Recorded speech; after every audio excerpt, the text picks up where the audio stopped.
Looking to the person on your left, do you think you're more intelligent than them?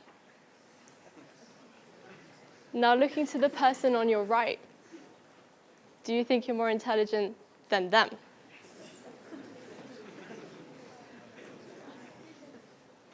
Your answer is a conclusion based on superficial judgment, formulated from multiple external cues.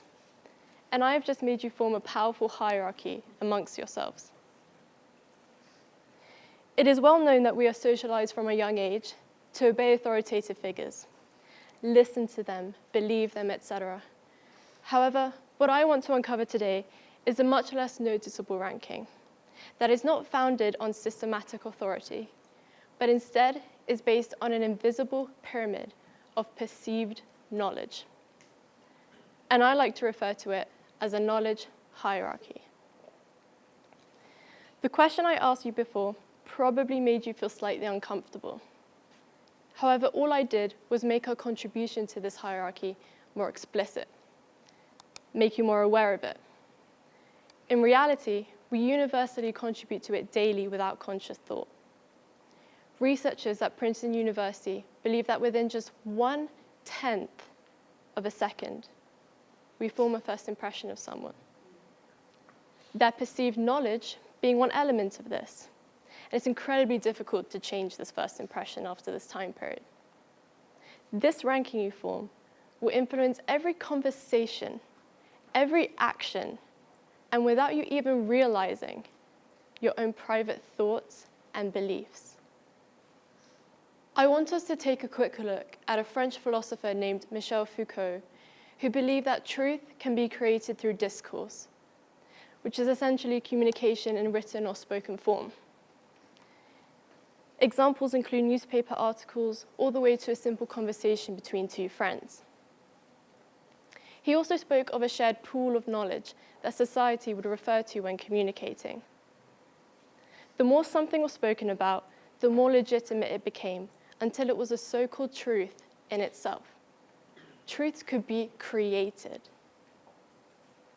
Going back in time for a moment, all the way to the 16th, 17th century in Scotland, 3,000 to 4,000 people were killed during witch trials. These were predominantly poor people who didn't conform to societal norms at the time.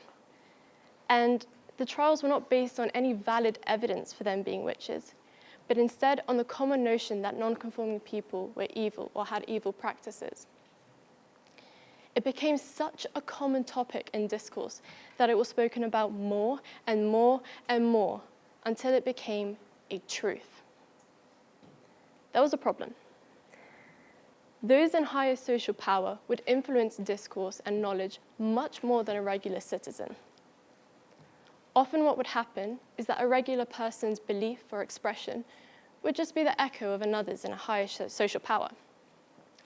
Foucault described it as those in a higher social status influencing discourse and fabricating truths for their own personal gain in order to oppress and marginalize certain groups in society. Back to the present. What does this have to do with us? If we avoid blindly ranking someone as superior in knowledge to ourselves, we also avoid blindly following and believing whatever they say. When we do this, we can start to critically evaluate presented evidence in front of us and separate fabricated truths from actual truths. Perception. For someone who we do not personally know, what makes them appear more knowledgeable? Instantly, when we see or hear their name for the first time, their suggested gender and position influences how knowledgeable we perceive them to be. In other cases, when meeting someone for the first time, we instantly start to analyze their clothes, age, height. All these seemingly irrelevant and external things contribute to how knowledgeable we perceive the other to be. Although this is a relatively quick decision our brain makes, it is crucial to the general functioning of our society. For example, say you're going to the GP for an appointment and you yourself do not know much about medicine. It is important to place trust in the professional who you accept has more knowledge than you in this field. We lend credence to those who are able to help us, and as such can ensure our own health and well-being. However, in day-to-day life, this faulty perception can easily become harmful, especially in the case of ranking someone else as superior to you in knowledge. It's frightening how it only takes a fraction of a second to form such a superficial judgment, a judgment which can become incredibly dangerous. When you rank someone as superior in knowledge to yourself, everything they say becomes more believable. Everything. It's a lot of power to give to someone, a lot. That is why, even when you're discussing with a professional medic, engage in the discussion. Question them from time to time. When you're arguing with your friend and they're trying to convince you of their argument, preserve some skepticism for the evidence they show. Ask yourself, is it reliable? Is it trustworthy? Being skeptical does not equal ignoring facts, but instead provides fuel for noetic debate that can ultimately cultivate our critical thinking skills. I've described one end of this hierarchy.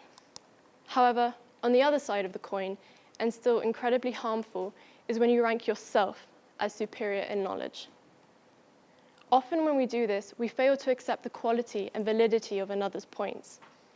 This illusory superiority, a type of cognitive bias, manifests itself in many areas of life, including skill, IQ, popularity. Psychologist Adrian Farnham found through a series of cross-cultural studies that men tend to overestimate their intelligence quite a bit, and women to underestimate it by a similar margin, illustrating the two sides of this hierarchy quite well. Historian Daniel J. Boorstin said that the greatest obstacle to discovery is not ignorance. It is the illusion of knowledge. Once we become aware of this self-erected pedestal, we can start to reach a level of cooperation between each other and see the true power of knowledge flourish. Another's expertise in a niche area may actually be the missing piece to your own questions. However, our willingness to contribute to a conversation that we acknowledge is out of our skill set varies along a spectrum. Some of us will confidently contradict someone we deem as more knowledgeable. For example, I'm sure many of us have seen a student disagree with a teacher in class. However, others of us, through a lack of confidence or a simple lack of desire to learn more, will not do this. One model that I think illustrates this spectrum quite well is the heuristic systematic model of thinking.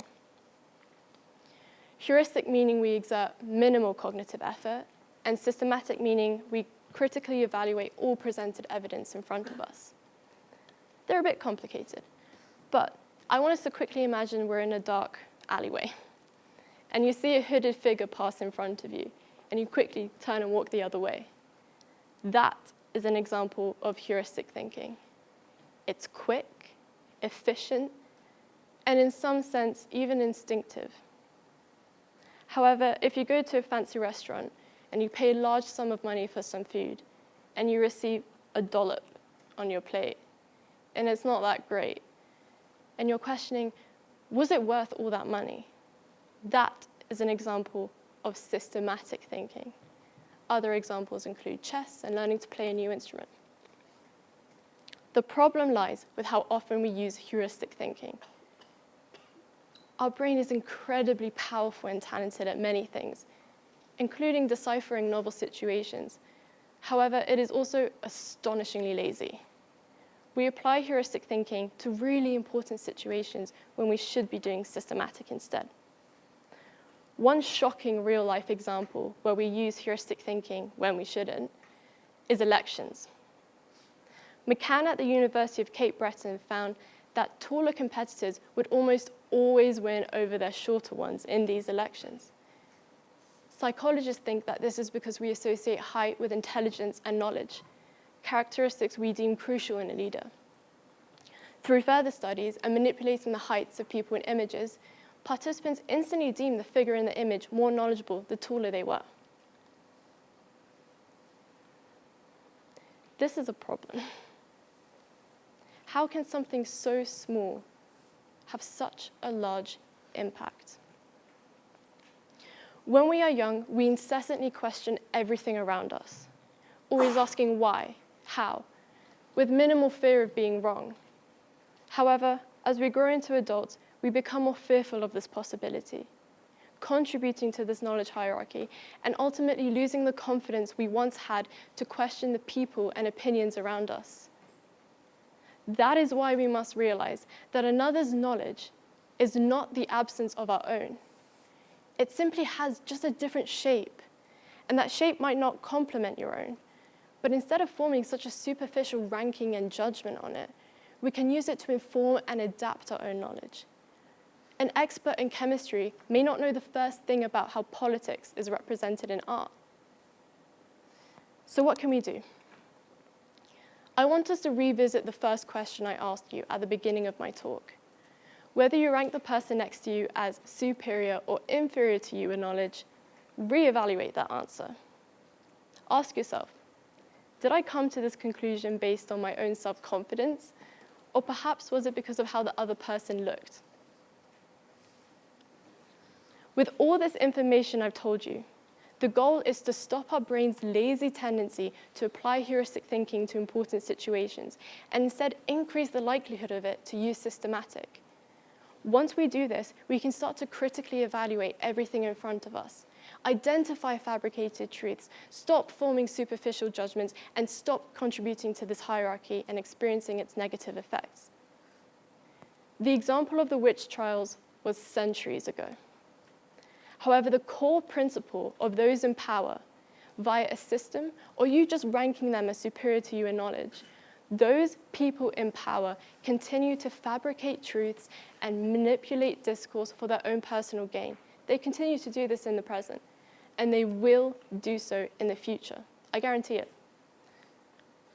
Once we accept the imperfections and dangers of this knowledge hierarchy, we can accelerate discovery and innovation to become, as a society and individually, all we can be. Thank you.